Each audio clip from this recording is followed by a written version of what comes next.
Ako, bisag na bipolar na ko, dili ko perwisyo. Labi na sa ako mga igsuon.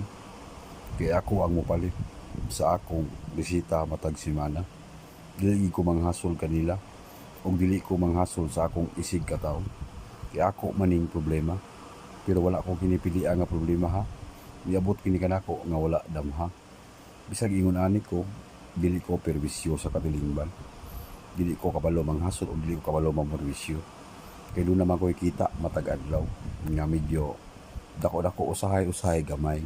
Pero okay lang, kaya at least may income ko. Hindi man ko mamili og trabaho. Sa unsa nga trabaho ako mangsundan, basta tinarong lang o legal. Dili ko mangilad o unsa pa ba. Bisag bipolar na ko, makabalo ko mo manage akong kaugalingon. Kay ibo ko kinabuhi ko man kining dalon.